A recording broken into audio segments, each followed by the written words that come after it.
เออเขตน้อยเขตน้อยเขตน้อยจากธรรมชาติแล้วได้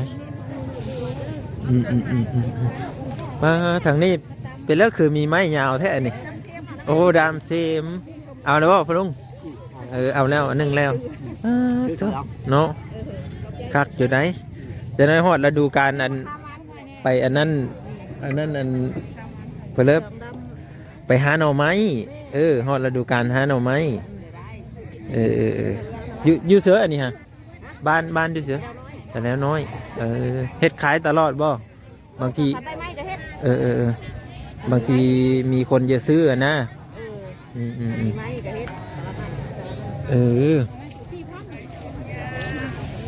เป็นมาหายตลาดนัดอันนี้ขายหมดเลยทางนี้ขายมาอันสไลด์มักมะละมักสไลด์นั่นแหละเนาะตลาดนัดเด้อ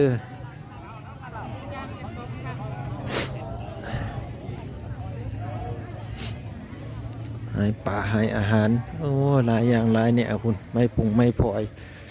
เนาะนี่ขายหมักตาลขายป่าโอ้หมักหมูทุกคนหมักหมูเต็มรถคักขนาดเด้อซีนหมูก็มีเนาะออกมาทางนอกพี่แหละจะเป็นบ่อนอันเพิ่นพารถนี่ทางนี้เพิ่นจะพารถแต่มันอยู่แถวนี้เนาะแถวส่วนตรงข้างนี้นี่เห็นบ่หมักหมูเพิ่นนี่กันเนาะเต็มรถเลยเนาะลายเลยทุกคนเลยอันนี้มะโมมาแต่บ้านเลยนี่ฮะบักโมมาแต่บ้านหลักเล็กโอ้ซื้อใส่เขาไหม310,000 310,000ใหญ่320,000เห็ดออกปอกแป๊กอยู่เนาะมาน้อยๆนี่ได้ขายไปเลยนี่ฮะน้อยครับอันมะโมอยู่ในสวนอ้อยนะบ่อ๋อมะโมสวนอ้อยเด้อเป็นอันโซนเจ้าเองบ่เป็นรถในได้ขายเท่าไหร่เป็นรถไหนรถ1-6 ล้านเต็มรถคนใดเลยเต็มรถได้6 ล้านอ๋อเต็มรถนี่6 ล้านเต็มรถได้6 ล้านหน่อยซ้ำนี่บ่มีหน่วยใหญ่มีแต่น้อยๆเนาะโซนเพิ่นเองทุกคน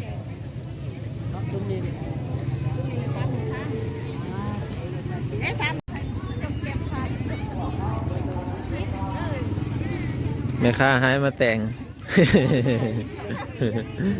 แม่ค้าให้มาแต่งเด้อเพิ่นมาให้อยู่นอก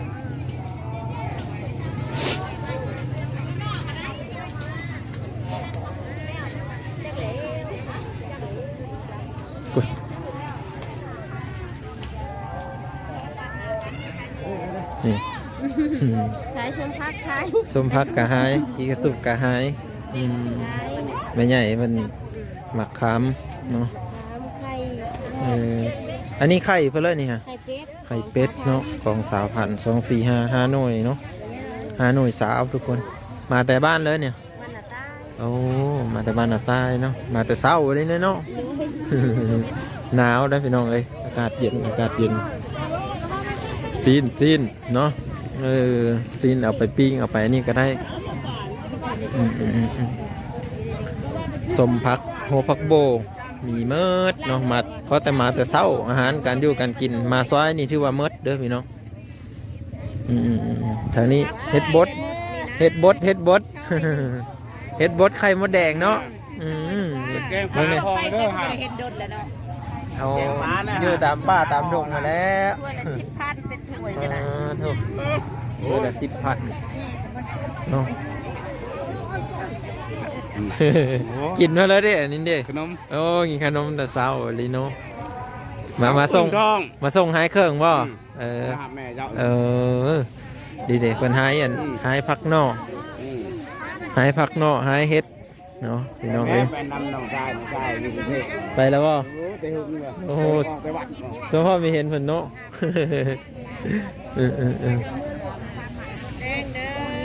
อันพักนอกน่ะก็ลายได้ทุกคนได้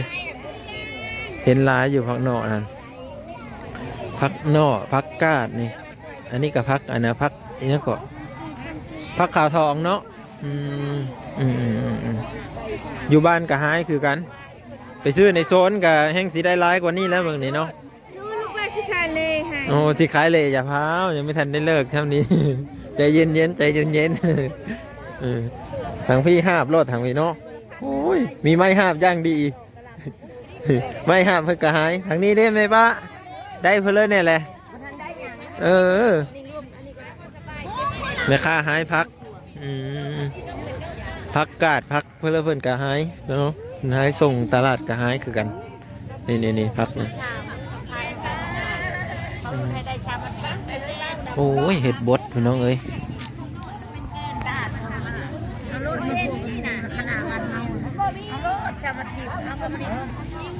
เห็ดบดเนาะพัก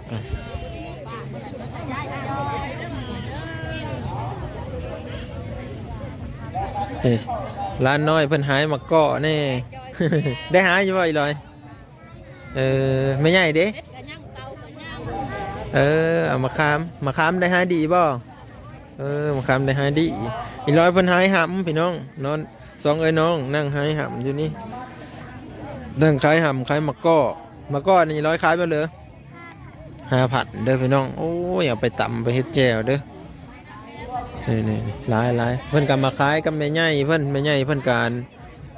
เมื่อแล้วนี่ เบิ่งไปเบิ่งมะพร้าวอ่อน เริ่ม แม่นพวก FC นี่ซื้อเพื่อประก ปรากฏก็มีเด้อมาซื้อน้ำเพิ่นเนี่ยเด้อพี่น้องนี่ปรากฏสดๆจากน้องเลยนะหากับมาฮอดนี่นะเบิ่งเนี่ยแม่นหลายเขาหายอยู่ธาตุโพนน่ะ4 โต70เด้อพี่น้องเอ้ย เนาะแต่ว่าอันนี้เพิ่นหายนี่2 4 6 โตบางใหญ่เด้อพี่น้องเอ้ยเนาะซื้อหมูปิ้งเนี่ยนี่นะพี่ลึกกิโลเลยนี่อันนี้เขาเอิ้นว่าแม่นเพิ่นเลยนี่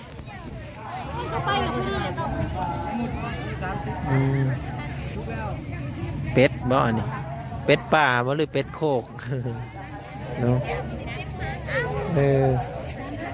จักเพิ่นไปเป็ดป่าเต้าป่าเป็ดป่าบ่นี่ฮะเจ้าขายแบบเลือเป็ดป่านี่แสนเดียวเด้อพี่น้องเด้อเต้านี่ก็แสนเดียวย่างละแสนเดียวก็สิเป็นเงินบ้านนะเท่าเลยสักแล้ว100 บาทบ่มีฮอด200เด้อเนาะ100 บาทนี่แหละ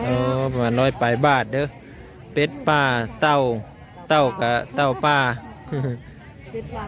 เป็นกันมาขายตลอดได้พี่น้องเอ้ยขายปลานี่แหละแม่ค้าขายปลาประจำเลยเนี่ยฮะปลาทุกชนิดปลาทุกชนิดเลยคนขายใครที่อยากได้ไปแกะไปเห็ดปลาดงปลาแด่เลยจะเห็ดปลาแด่เอาเด้อนี่เป็ดกับเป็ดป่านะฮะเอาเด้อเอาเป็ดชิปไปใช้ราคาเป็ดชิปหลายแสนแล้วเป็ดไม่หอมมีได้ขายเฮ้ยจะว่าเอาโพแล้วสิดอกนำหนาชามชีมือห้องอยู่ห้องกินในพักกาดพักอะไรยังโอ้ลายย่างเนาะใครอยากได้เครื่องอยู่ของกินเนี่ยให้มาแต่เศร้าปลาลัดดิเซอร์ปลาลัดนะมาคือกันเนาะนี่อันนี้ห้องอยู่ห้องกินเด้อพี่น้องเด้ออันนี้เพิ่นเอิ้นว่าแนวเลอะอันนี้ฮะคือเป็นตาแซ่บแท้เลยโอ้เพิ่นมาขายทุกพุธทุกอันทิศบ่แม่ค้ามาแต่ไกลบ่แม่ค้านี่แม่ค้าเก่งเกาะเด้อพี่น้องเด้อนี่เพิ่นมาหายเครื่องเนาะหลายอย่างหลายเนี่ยพี่น้องไปเดี๋ยวมากับสิครับก่อนแล้วบัดนี้ก็ได้ตลาดนัดบ้านตาแล้ว